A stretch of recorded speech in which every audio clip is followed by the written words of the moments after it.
एक क्लिक पर खाना, एक टैप पर कैब, ये है गिग इकोनॉमी। एक ऐसी सुविधा जो अब हमारी रोजमर्रा की जिंदगी का हिस्सा बन चुकी है। लेकिन ये जो आसानी है ना, ये अब एक बहुत बड़े चौराहे पर खड़ी है। एक तरफ है प्रोग्रेस और दूसरी तरफ है इन वर्कर्स के अधिकार।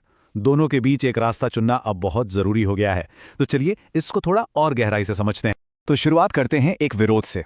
अभी हाल ही में न्यू ईयर्स ईव पर हजारों ऐप बेस्ड डिलीवरी और ट्रांसपोर्ट वर्कर्स ने एक देशव्यापी हड़ताल की। अब ये सिर्फ एक हड़ताल नहीं थी, ये उस टेंशन की एक झलक थी जो इस कन्वीनियंस इकोनॉमी के पर्दे के पीछे धीरे धीरे बढ़ रहा है। इसको समझने के लिए ना कुछ नंबर्स पे नजर डालते हैं। साल 2020-21 में इंडिया में गिग वर्कर्स की संख्या थी 77 लाख। जरा सोचिए इस नंबर के बारे में। ये दिल्ली की लगभग आधी आबादी के बराबर है। ये वही लोग हैं जो हमारे शहरों को रोज चलाने में एक बहुत बड़ा रोल निभाते हैं। लेकिन असली कहानी तो आने वाले कल की है। एक अनुमान है कि सिर्फ एक दशक के अंदर मतलब 2030 तक ये संख्या 3 गुना बढ़कर 2.35 करोड़ हो जाएगी। सोचिए, 2.35 करोड़। ये जबरदस्त ग्रोथ साफ दिखाती है कि ये सेक्टर कितनी तेजी से हमारी इकोनॉमी का सेंटर बनता जा रहा है, और इसीलिए इसके नियमों पर ध्यान देना और भी जरूरी हो जाता है। तो सबसे पहले चलिए सिक्के का उजला पहलू देखते हैं। आखिर इस गिग इकोनॉमी के फायदे क्या हैं? इसे अक्सर इंडिया की इकोनॉमिक और सोशल प्रोग्रेस का एक पावरफुल इंजन माना जाता है। और हाँ, इसके पीछे आखिर ठोस कारण भी हैं, और इसका असर सच में काफी बड़ा है। ये इकोनॉमी के कई हिस्सों को एक साथ जोड़ता है। जैसे एक तरफ तो ये इंडिया के सर्विसेज सेक्टर को मजबूती देता है, जो कि हमारी जीडीपी का एक बहुत बड़ा हिस्सा है।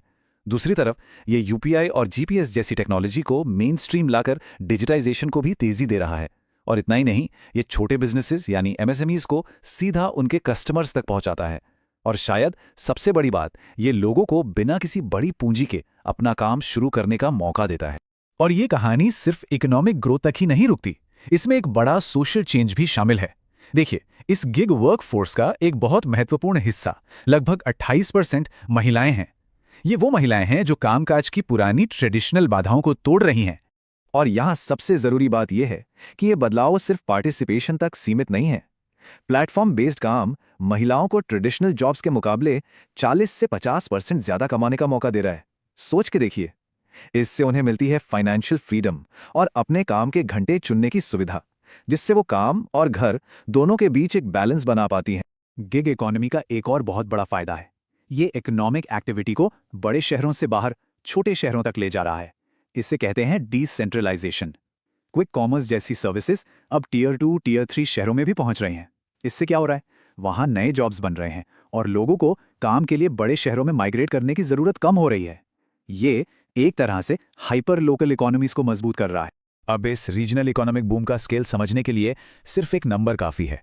एक अनुमान के मुताबिक 2025-26 तक इंडिया का क्विक कॉमर्स मार्केट 64,000 करोड़ रुपए का हो जाएगा। ये एक बहुत बहुत बड़ी रकम है, और ये दिखाती है कि कैसे टेक्नोलॉजी और गिग वर्क मिलकर देश के छोटे छोटे कोनों में भी नए इकोनॉमिक अपॉर्चुनिटीज बना रहे हैं। लेकिन जैसा कि शुरुआत में बात हुई थी, हर कहानी के दो पहलू होते हैं। तो अब हम उस छिपी हुई लागत पर फोकस करेंगे, वो कीमत जिसे इस पूरी इकोनॉमी को चलाने वाले वर्कर्स चुका रहे हैं। तो सवाल ये उठता है कि ये जो सुविधा हमारी उंगलियों पर है, इसके पीछे की असली कीमत आखिर कौन और कैसे चुका रहा है? एक हालिया रिपोर्ट ने इस सिचुएशन को एक बहुत ही पावरफुल टाइटल दिया, प्रिजनर्स ऑन व्हील्स, यानी पहियों पर कैदी। और ये टाइटल उन वर्कर्स की हालत को बिल्कुल साफ बयान करता है जो लगातार काम के प्रेशर और अनसर्टेनिटी में जी रहे हैं, जैसे मानो वो अपनी गाड़ियों पर ही कैद हो गए हों। और ये जो नंबर्स है ना, ये उस कड़वे सच को बिल्कुल साफ दिखाते हैं। देखिए, एक तरफ है लंबे काम के घंटे, लगभग 20% वर्कर्स रोज 12 से 14 घंटे काम कर रहे हैं। और दूसरी तरफ है बेहद कम कमाई, जहां 1/3 से ज्यादा लोग महीने में 10,000 रुपए से भी कम कमा पा रहे हैं। सोचकर देखिए, इतनी मेहनत और नतीजा इतना कम। ये सच में एक गंभीर चिंता का विषय है। इस पूरी समस्या के सेंटर में एक नया टर्म है, एल्गोरिदमिक एंग्जाइटी। ये उस अदृश्य यानी इनविजिबल स्ट्रेस को कहते हैं जो ऐप के ओपेक एल्गोरिदम से पैदा होता है। मतलब वर्कर्स को कभी पता ही नहीं चलता कि उनकी रेटिंग अचानक क्यों गिर गई या उन्हें ऐप से ब्लॉक क्यों कर दिया गया। ये एक ऐसा डिजिटल बॉस है जिससे कोई सवाल ही नहीं किया जा सकता। तो आखिर समस्या की जड़ें हैं कहां? देखिए, सबसे पहले इन वर्कर्स को लीगल तौर पर एम्प्लॉय नहीं बल्कि इंडिपेंडेंट कॉन्ट्रैक्टर माना जाता है, और इस एक शब्द के हेरफेर से 82% से ज्यादा लोग सोशल सिक्योरिटी जैसे इंश्योरेंस या पेंशन से वंचित रह जाते हैं। इसके अलावा मिनिमम वेज का कोई स्टैंडर्ड नहीं है और जेंडर वेज गैप भी है। महिलाओं को पुरुषों से लगभग 30% कम सैलरी मिलती है। और शायद सबसे बड़ी बात, अगर कंपनी उन्हें ऐप से हटा दे तो उनके पास अपील करने का भी कोई रास्ता नहीं होता। तो क्या इसका कोई समाधान है? बिल्कुल। अब हम उन सॉल्यूशंस की तरफ बढ़ते हैं जो इन जटिल समस्याओं को सुलझाने में मदद कर सकते हैं और एक बेहतर, एक फेयर रास्ता बना सकते हैं। एक बेहतर रास्ते के लिए 4 ठोस कदम सुझाए गए हैं। नंबर 1, सोशल सिक्योरिटी कोड को सही मायनों में लागू किया जाए ताकि वर्कर्स को हेल्थ कवर और इंश्योरेंस मिले।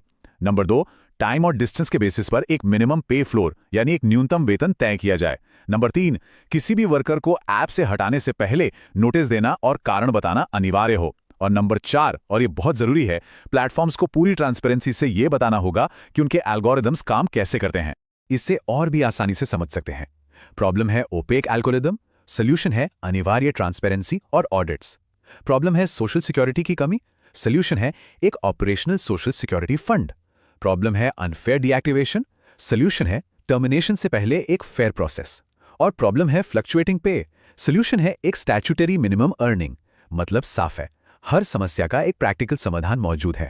तो इस सब का निचोड़ क्या है? यही कि सस्टेनेबल ग्रोथ और वर्कर प्रोटेक्शन, ये दोनों एक दूसरे से जुड़े हुए हैं। एक ऐसी इकॉनमी नहीं बनाई जा सकती जो कुछ लोगों की सुविधा के लिए बहुत से लोगों के अधिकारों का हनन करे। असली प्रोग्रेस तभी होगी जब ये दोनों चीजें साथ साथ चलेंगी।